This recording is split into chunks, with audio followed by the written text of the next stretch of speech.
Static GK से related most important question आज के वीडियो के अंदर देखने वाला है, जो कि ऑल कॉम्पिटिटिव एग्जाम की तैयारी के लिए बहुत ही महत्वपूर्ण होने वाला है। और इस वीडियो के अंदर जो कि हमारा 10 क्वेश्चन रहने वाला है, और जो 10 क्वेश्चन होंगे स्पेशल क्वेश्चन होंगे और एकदम पूरा डिटेल्स के साथ उसका आंसर को समझाया जाएगा। एक क्वेश्चन के अंदर एकदम पूरा उससे रिलेटेड हर टॉपिक को कवर कर लिया जाएगा। तो स्टार्ट करते हैं अपने पहले क्वेश्चन से। तो चलते हैं हम अपने पहले क्वेश्चन की तरफ, जो कि हमारा पहला क्वेश्चन दिया है कि जो पत्थर की बनी नृत्य करती हुई पुरुष की मूर्ति, एक मूर्ति है जो कि पत्थर की बनी है और नृत्य करती हुई पुरुष की मूर्ति नटराज नटराज नाम का है, किस स्थान पर पाई गई है? वो मूर्ति किस स्थान पर पाई गई है? तो वो मिला है हड़प्पा के अंदर। हड़प्पा की खुदाई के अंदर वो मूर्ति पाया गया है। और साथ ही में बात करें उससे रिलेटेड चीज़ों की, तो जैसे भारत का प्रथम शहरी सभ्यता कौन थी? क्वेश्चन ऐसे ही आता है कि भारत की प्रथम शहरी सभ्यता कौन थी? तो भारत की पहली शहरी सभ्यता हड़प्पा सभ्यता थी। और हड़प्पा सभ्यता का समय C14 से निर्धारित किया गया है। कार्बन डेटिंग जो होता है विधि, उससे हड़प्पा सभ्यता का समय निर्धारित किया गया, जो कि समय है 2350 से लेकर 1750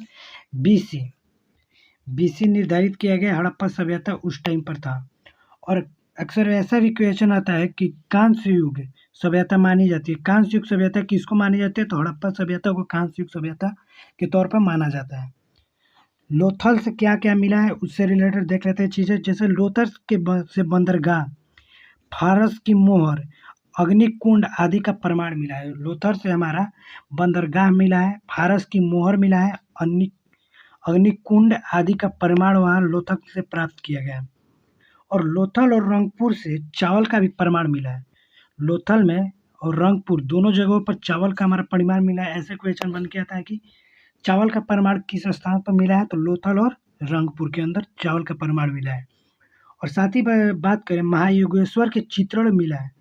महायोगेश्वर का चित्रण किस स्थान से मिला है? तो महायोगेश्वर के चित्रण जो मिला है वो हमारा मिला है मोहनजोदाड़ो से मिला है महायोगेश्वर के चित्रण। और सर जॉन मार्शल ने महायोगेश्वर की मूर्ति को शिव का प्राचीन रूप माना है। महायोगेश्वर की मूर्ति को किसने शिव की प्राचीनतम रूप माना है? तो वो माने हैं सर जॉन मार्शल। लोथल के छिद्रनुमा पत्थर मिला है जिसे शिवलिंग माना गया है। लोथल में एक ऐसा पत्थर मिला है जो कि छिद्रनुमा है और उसे शिवलिंग के तौर पे माना जाता है। तो अगला क्वेश्चन देखते हैं। अगला क्वेश्चन आप अपना देख लेते हैं। सेकंड नंबर क्वेश्चन है कि जो गुप्त काल हुआ करता था, गुप्त काल के संदर्भ में विधि शब्द को संदर्भित करता है। जो गुप्त काल में प्रशासन के संदर्भ में विधि जो शब्द था उसका संदर्भित मतलब उस प्रशासन का शब्द का मतलब क्या था? तो वो था प्रशासनिक इकाई। गुप्त में संदर्भ में क्या मतलब था? तो प्रशासनिक इकाई। और इससे रिलेटेड देख लेते हैं अपना, चूंकि क्वेश्चन बन के आता है हमारा, ऐसे रिलेटेड क्वेश्चन बन के आते हैं एग्जाम में कि जैसे गुप्त समाज की सबसे बड़ी प्रादेशिक इकाई देश थी। क्वेश्चन आएगा कि गुप्त समाज की सबसे बड़ी प्रादेशिक इकाई क्या थी? तो देश थी, जिसके शासन को गोपना कहा जाता था। जिसके शासन करने वाले को गोपना कहा जाता था। इस काल में दूसरी प्रादेशिक इकाई भुक्ति थी। पहली तो हमारी इकाई थी देश, और दूसरी अगर इकाई पूछे तो वो भुक्ति थी, जिसके शासन उपरी करते थे। और अगला आंसर देखते इसका, जो कि अगला क्वेश्चन बन के आता है कि भुक्ति के नीचे विषय नामक प्रशासनिक इकाई होती थी। भुक्ति से भी नीचे, यानी मतलब बोल सकते हैं कि थर्ड लेवल, फर्स्ट लेवल की इकाई जो होती थी वो देश होता था, और सेकंड लेवल की जो इकाई होती थी वो भुक्ति होती थी। और भुक्ति से जो नीचे आता था वो होता था प्रशासनिक इकाई। थर्ड नंबर पे आता था प्रशासनिक नीचे, जिसके प्रमुख विषयपति कहलाते थे। जो उसका प्रमुख होते थे उसे विषयपति कहा जाता था। और साथ ही गुप्त काल में पुलिस विभाग के साधारण कर्मचारी को चाट भाट कहते हैं। एक क्वेश्चन जो है अक्सर एग्जाम में पूछा जाता है कि चाट भाट किसे कहा जाता था? तो गुप्त काल में जो पुलिस के विभाग के साधारण कर्मचारी होते थे उन्हें चाट भाट के तौर पर माना जाता था। ठीक है। अगला क्वेश्चन जैसे बन के आता है गुप्त काल से ही रिलेटेड हमारा, कि ग्राम समूह की छोटी इकाई को क्या कहते हैं? ये भी क्वेश्चन मोस्ट इम्पोर्टेंट है, अक्सर एग्जाम में रिपीट किया रहता है क्वेश्चन कि ग्राम समूह की सबसे छोटी इकाई कौन सी है। तो ग्राम समूह की सबसे छोटी इकाई जो रहने वाली वो पेट है। पेट इकाई ग्राम समूह की सबसे छोटी इकाई है। अगला क्वेश्चन देखते हैं, भू राजस्व कुल उत्पादन का कितना भाग होता है। गुप्त काल में भू राजस्व जो उत्पादन का कर लगता था वो कितना भाग लगता था। तो 1/4 से 1/6 भाग हुआ करता था। गुप्त काल में जो राजस्व पर कुल कर लगाया जाता तो वो 1/4 से लेके 1/6 भाग पर लगाया जाता था। आशा होगा कि आपको एकदम आंसर डिटेल्स में मिल रहा होगा। तो अगला क्वेश्चन देखते हैं। अगला क्वेश्चन देखने से पहले आप हमारे वीडियो के चैनल को सब्सक्राइब करें और वीडियो को जरूर लाइक करें। तीसरा नंबर क्वेश्चन देखते हैं। तीसरा नंबर जो कि हमारा क्वेश्चन दिया है, मौर्य राजवंश का अंतिम शासक कौन था। जो मौर्य समाज के अंतिम यानी मौर्य समाज या बोल सकते हैं मौर्य राजवंश के अंतिम शासक थे वो बृहदत्त। बृहदत्त जो थे वो मौर्य समाज के अंतिम और लास्ट शासक थे।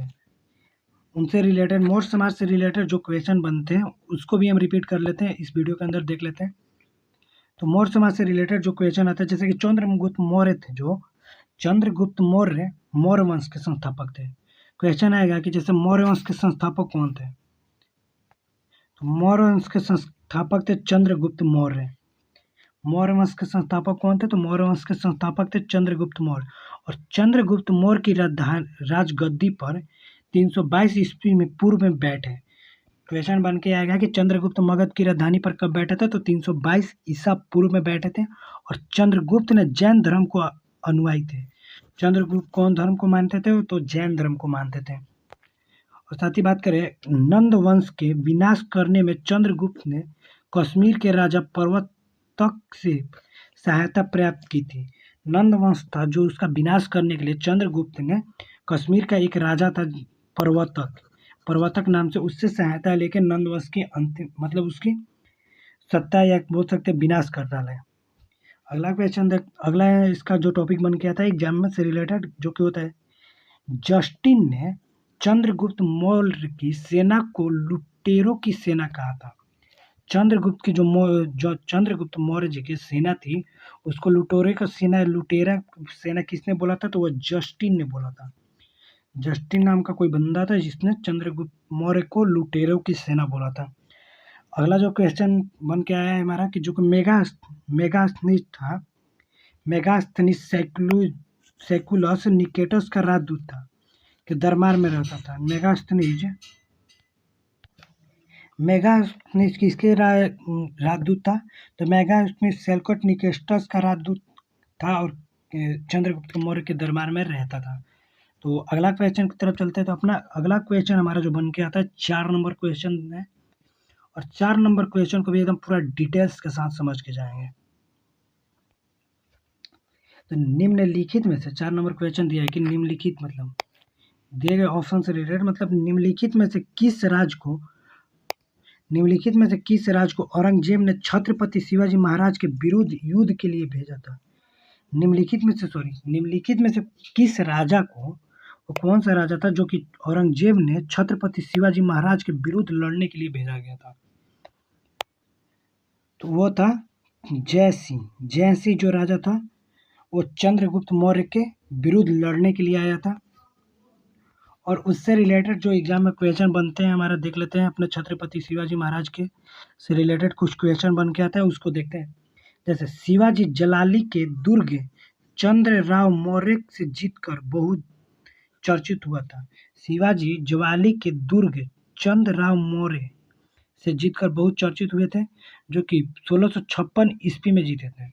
और साथ ही बात करें जो 1659 में अफजल खां की हत्या कर शिवाजी पुनः चर्चित हुए थे। शिवाजी ने 1659 में अफजल खां की हत्या कर दी थी, जिसके वजह से उन्होंने बहुत चर्चे में आ गए थे। और साथ ही शिवाजी महाराज ने सर्वप्रथम 1656 से 57 में बीजापुर की ओर से मुगल के विरुद्ध किया था। शिवाजी जो थे उन्होंने सर्वप्रथम 1656 से 57 में बीजापुर की ओर से मुगल के विरुद्ध किए थे। और शिवाजी ने 1663 में पुणे को और 1664 में सूरत को जीता था। जब उन्होंने पुणे और सूरत को जीता तो उससे क्रोधित हो गया औरंगजेब क्रोधित हो गया और क्रोधित होने के बाद उसने जयचंद मतलब इस युद्ध के बाद जो पुणे और सूरत को जीतने के बाद शिवाजी ने शिवाजी से औरंगजेब ने क्रोधित हुआ, जिससे इसे क्रोधित होकर औरंगजेब ने जय सिंह और दिलेर के नेतृत्व में शिवाजी के विरुद्ध दो तरफा आक्रमण करने के लिए भेजा था। जय सिंह को शिवाजी के विरुद्ध आक्रमण करने के लिए औरंगजेब ने भेजा था, जिसमें शिवाजी ने अंततः पुरंदर के किले में समर्पण कर दिया, मतलब अपने आप को समर्पण कर दिया। उन्होंने जून 1665 ईस्वी में शिवाजी और जय सिंह के बीच पुरंदर की संधि हुई थी। इस संधि के द्वारा शिवाजी अपने पुत्र के साथ जय सिंह के द्वारा सुरक्षा आवश्यक मिलने के बाद आगरा दरबार जाने की निश्चय किया था। उन जो शिवाजी हमारे थे, उन्होंने इस संधि के जो हमारे शिवाजी के बीच हुआ था, जय सिंह बीच की पुरंदर की संधि जो हुआ था, उसके बाद उन्होंने इस संधि के दौरान शिवाजी अपने पुत्र के साथ जय सिंह के द्वारा सुरक्षा का आश्वासन मिलाने के बाद आगरा दरबार जाने का निश्चय लिया था उन्होंने। अगला क्वेश्चन देख लेते हैं। अगला क्वेश्चन है हमारा, जो कि 5 नंबर क्वेश्चन कह सकते हैं। 5 नंबर क्वेश्चन है कि किंग जॉर्ज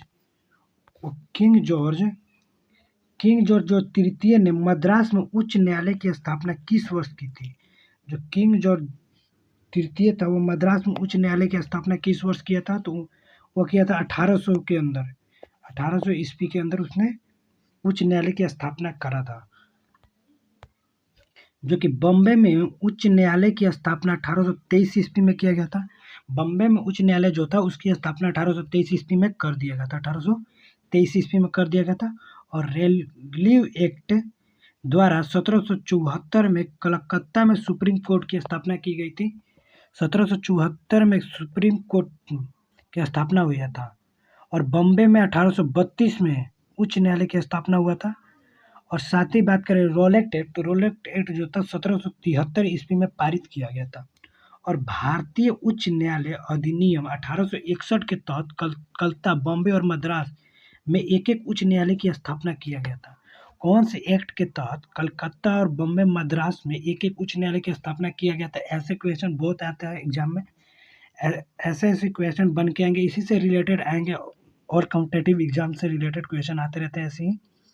तो जो 1861 के तहत कलकत्ता और बॉम्बे और मद्रास के बीच एक एक न्यायालय की स्थापना किया गया था, जिसमें भारत सरकार एक्ट 1935 के द्वारा भारत में संघीय न्यायालय की स्थापना अक्टूबर 1937 किया गया था। भारत सरकार एक्ट 1935 के द्वारा भारतीय संघीय न्यायालय की स्थापना 1937 किया गया था, अक्टूबर 1937 में किया गया था। और साथ ही बात करें कि जो कि संघीय न्यायालय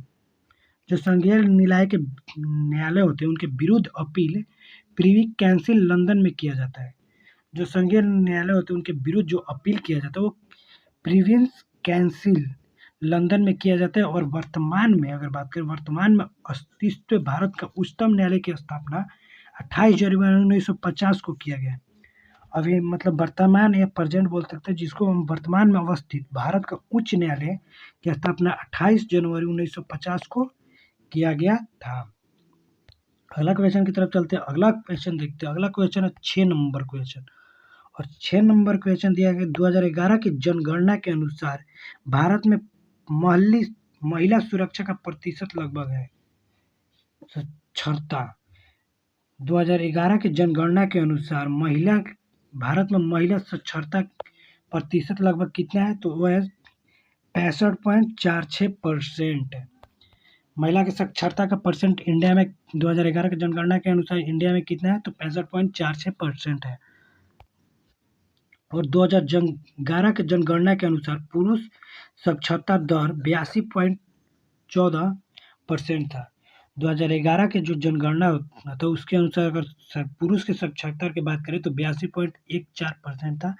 और साथ ही में 2011 के जनगणना के अनुसार साक्षरता दर भारत में 74.04% था। और 2011 के जनगणना के अनुसार सर्वाधिक साक्षरता दर केरल राज्य में है। सबसे शिक्षित राज्य बोल सकते हैं कौन सा है? तो केरल राज्य। ऐसे एग्जाम में क्वेश्चन बन के आता है। और 2011 के जनगणना के अनुसार सर्वाधिक साक्षरता वाला केंद्र शासित प्रदेश लक्षद्वीप है। अगर राज्य की बात करें तो सबसे ज़्यादा साक्षरता वाला राज्य केरल है, और केंद्र शासित प्रदेश की बात करें तो वो लक्षद्वीप है। और सर्वाधिक पुरुष साक्षरता वाले केंद्र शासित प्रदेश 2011 की जनगणना के अनुसार लक्षद्वीप है। लक्षद्वीप वैसे केंद्र शासित प्रदेश में लक्षद्वीप नंबर 1 पे है, फिर भी सर्वाधिक पुरुष साक्षरता अगर बात करें तो लक्षद्वीप भी नंबर 1 ही पर है, जिसमें 95.6% उसमें साक्षरता वाले पुरुष हैं। जिसमें 2011 के जनगणना के अनुसार सर्वाधिक महिला साक्षरता वाले केंद्र शासित प्रदेश लक्षद्वीप है, जिसमें 87.9% है। अगला क्वेश्चन देखते हैं, अगला क्वेश्चन की तरफ चलते हैं। अगला क्वेश्चन, निम्नलिखित में से कौन सा सिंधु नदी की सहायक नदी नहीं है? जो ऑप्शन दिया है हमारा, उसमें से कौन सी नदी सिंधु नदी जो है उसकी सहायक नदी नहीं है? तो वह गोमती नदी सिंधु नदी की सहायक नदी नहीं है। और सिंधु की नदी है सहायक नदी है। सिंधु जो नदी है उसकी सहायक नदी है कौन कौन सी है? तो वो पहली है झेलम, दूसरी चिनाब, तीसरी रावी, ब्यास, सतलज। झेलम, चिनाब, रावी, ब्यास, सतलज, ये सब जो नदियां हैं वो सिंधु नदियां हैं। और गोमती नदी सरयू नदी की सहायक नदी है। जो गोमती नदी है वो सरयू नदी की सहायक नदी है। गोमती नदी सरयू नदी की सहायक नदी है। और गोमती नदी उत्तर प्रदेश की नदी है जो गोमत ताल से निकलती है। क्वेश्चन बन के आएगा एग्जाम में, ऐसे ही आता है क्वेश्चन कि गोमती नदी कहाँ से निकलती है? गोमती नदी जो होती है उत्तर प्रदेश की नदी है जो कि गोमत ताल से निकलता है। और सिंधु नदी का उद्गम तिब्बत के, अगर क्वेश्चन आएगा कि सिंधु नदी का उद्गम स्थान कहाँ है, तो सिंधु नदी का उद्गम तिब्बत के मानसरोवर से निकट सनोखया बाब हिमंद से हुआ है, जहाँ पर झेलम नदी का उद्गम जम्मू कश्मीर के बैरीनाग और शेषनाग झील से हुआ था। और क्वेश्चन बन के आएगा कि झेलम नदी का उद्गम स्थान कहाँ है? तो जम्मू कश्मीर के बैरीनाग और शेषनाग झील। और सतलज नदी का उद्गम राक्सताल झील में हुआ है, मानसरोवर झील के निकट स्थित है। राक्सताल झील कहाँ स्थित है? तो मानसरोवर झील के निकट स्थित है। सतलज जो नदी है उसकी सतलज नदी का उद्गम रक्सताल झील है। सतलज नदी का उद्गम कौन है? रक्सताल झील है और मानसरोवर के निकट हुआ है। अगला क्वेश्चन देखते हैं, 8 नंबर क्वेश्चन के चलते, और जो इम्पोर्टेंट क्वेश्चन है इसको पूरा एकदम बेसिक से समझ लीजिएगा, क्योंकि ऐसे 7 तक तो आते हैं क्वेश्चन, एक एग्जाम में डाल देता है अक्सर, किसी न किसी एग्जाम के एक पेपर में तो आ ही जाएगा। जो क्षेत्रफल, अगर बात करें क्षेत्रफल के अनुसार, क्षेत्रफल की दृष्टि से विश्व का छठा देश कौन सा है? क्षेत्रफल की दृष्टि से विश्व का सबसे बड़ा छठा देश कौन सा है? तो छठा देश जो रहने वाले ऑस्ट्रेलिया है। और क्वेश्चन भी अक्सर आएंगे पहला, दूसरा, तीसरा, तो उसको भी अच्छे से एकदम पूरा समझ लेते हैं। तो जो कि क्षेत्रफल की दृष्टि से अगर बात करें, हमारा पहला देश है, 1 नंबर पर रूस आता है, 1 नंबर पर रूस है, सेकंड नंबर पर कनाडा है, थर्ड नंबर पर अमेरिका है, और चौथे नंबर पे चीन है, 5वें नंबर पर ब्राज़ील है, और छठे पे ऑस्ट्रेलिया है। जो कि अभी क्वेश्चन ही है कि हमारे क्षेत्रफल की दृष्टि से विश्व का छठा सबसे बड़ा देश कौन से? तो ऑस्ट्रेलिया है। और भारत का भी आता है कि भारत विश्व का सबसे मतलब किस स्थान पे है क्षेत्रफल की दृष्टि में? तो भारत का स्थान है 7वां स्थान है। और क्वेश्चन इसमें जो बनता है क्षेत्रफल की दृष्टि से विश्व का 6वां स्थान, जैसे ऑस्ट्रेलिया, न्यूजीलैंड एवं उसके आसपास के द्वीपों को संयुक्त रूप से ओशनिया कहा जाता है। एक और क्वेश्चन जो बन के आता है हमारा एग्जाम में, ये भी क्वेश्चन पूछ देता है कि ऑस्ट्रेलिया, न्यूजीलैंड एवं उसके पास के जो द्वीपों को संयुक्त रूप से क्या बोला जाता है? ओशिनिया बोला जाता है। उनके बीच को के द्वीप जो होते हैं उनको क्या बोला जाता है? ओशिनिया नाम से जाना जाता है। तो अपना 9 नंबर क्वेश्चन की तरफ चलते हैं। तो 9 नंबर अगर हमारा क्वेश्चन देखते हैं, तो 9 नंबर क्वेश्चन बन के आया है कि जो कि निम्नलिखित में से कौन सी अग्नेय शैली नहीं है? वो कौन सी चट्टान है जो कि अग्नेय शैल नहीं है? तो वो डोलामाइट जो है अग्नेय शैल नहीं है। डोलामाइट जो है अग्नेय शैल नहीं है। और ऐसी चट्टान से रिलेटेड कुछ हम और भी इम्पोर्टेंट टॉपिक देख लेते हैं। जो कि मोस्ट इम्पॉर्टेंट रहने वाला है हमारे एग्जाम के लिए।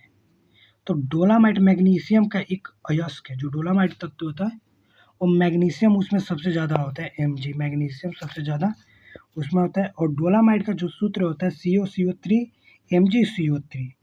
डोलामाइट का अक्सर एग्जाम में आएगा कि डोलामाइट का सूत्र क्या होता है, क्वेश्चन बन के आएगा कि डोलामाइट का सूत्र क्या होता है। तो CaCO3 MgCO3 डोलामाइट का हमारा सूत्र बन के क्या है, CaCO3 MgCO3 डोलामाइट का सूत्र है।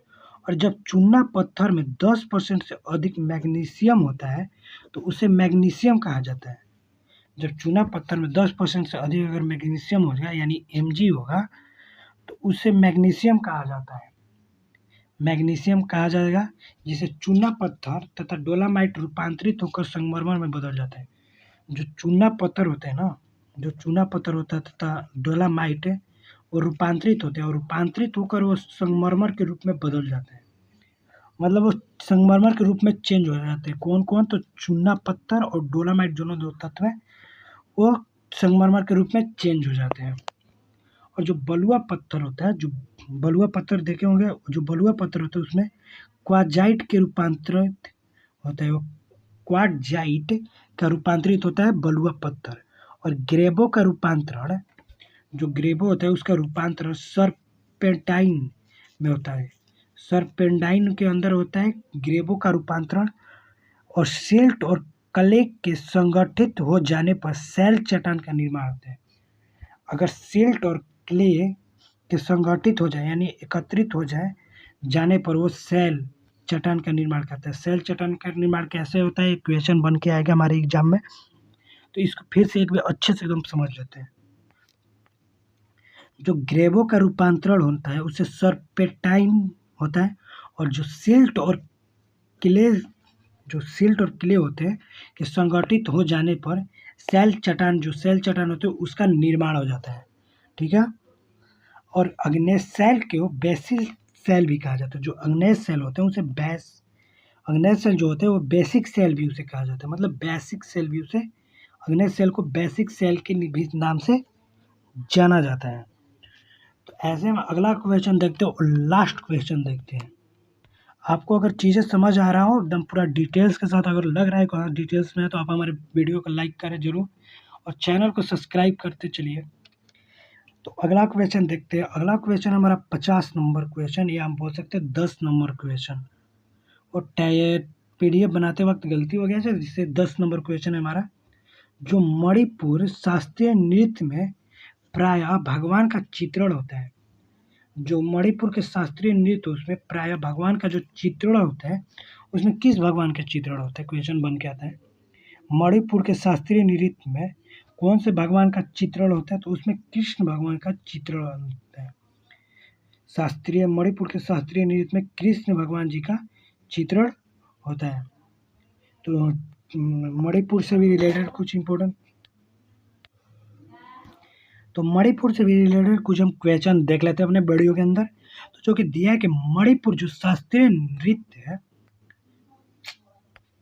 एक मिनट रुक जाइए। जो मणिपुर शास्त्रीय नृत्य है, अरे यार, जो मणिपुर शास्त्रीय नृत्य है वो 8वीं शताब्दी में वैष्णव संप्रदाय के साथ विकसित हुआ था। जो मणिपुर हमारे शास्त्रीय जो नृत्य है वो 18वीं शताब्दी में वैष्णव संप्रदाय के साथ वो विकसित हुआ था। यानी विकास उसका किसके साथ हुआ था, तो वैष्णव संप्रदाय के साथ उसका विकास हुआ था, जिसमें संकीर्तन मणिपुर राज्य का अनुष्ठान ज्ञान नृत्य है। संकीर्तन, जो संकीर्तन है वो मणिपुर राज्य का अनुष्ठान गायन नृत्य है। क्वेश्चन बन के आते हैं एग्जाम में कि मणिपुर राज्य का जो अनुष्ठान गायक नृत्य कौन सा है, तो वो नृत्य जो है वो संकीर्तन है, संकीर्तन बोलते हैं उसको। संकीर्तन इसका थोड़ा नाम उठपटा है बट इसको संकीर्तन बोलते हैं। ठीक है। अगला देखते हैं टॉपिक, जो कि मणिपुर शास्त्रीय नृत्य वैष्णववाद पर आधारित विषय और रासलीला के नौटंकियाँ। जो मणिपुर के जो शास्त्रीय नृत्य वो नृत्य वैष्णववाद, जैसे वैष्णववाद पर आधारित है और विषय जैसे वैष्णववाद से रिलेटेड विषयों पर आधारित है और रासलीला के हैं। जो रासलीला होते हैं उसके नाटकीय प्रदर्शन, जो उसके अंदर रासलीला के नाटकीय प्रदर्शन भी कराए जाते हैं। जैसे लाई हरा ओबा उत्सव का संबंध किससे है? क्वेश्चन आते हैं उत्सव से भी रिलेटेड, 1-2 क्वेश्चन एग्जाम में जरूर पूछते हैं, अक्सर होते रहते हैं लेटेस्ट, तो आप समझते रहिएगा क्वेश्चन। जैसे लाई हरा ओबा एक उत्सव है, वो किस राज्य में मनाया जाता है? क्वेश्चन ऐसे बन के आएगा। तो लाई हरा ओबा उत्सव मणिपुर अंदर राज्य के अंदर मनाया जाता है। लाई हरा ओबा उत्सव मणिपुर के अंदर मनाया जाता है। अगर आपको वीडियो पसंद आया हो तो हमारे चैनल को सब्सक्राइब जरूर करें, और ऐसे मोस्ट इम्पॉर्टेंट क्वेश्चन और डेली का 10 क्वेश्चन एकदम पूरा बेसिक डिटेल के साथ समझाया जाएगा, जो कि किसी भी सिविल सर्विस की एग्ज़ाम के लिए मोस्ट इम्पॉर्टेंट एकदम पूरा साबित होने वाला है। तो आप हमारे एक बार ज़रूर चैनल को सब्सक्राइब करके देखिए।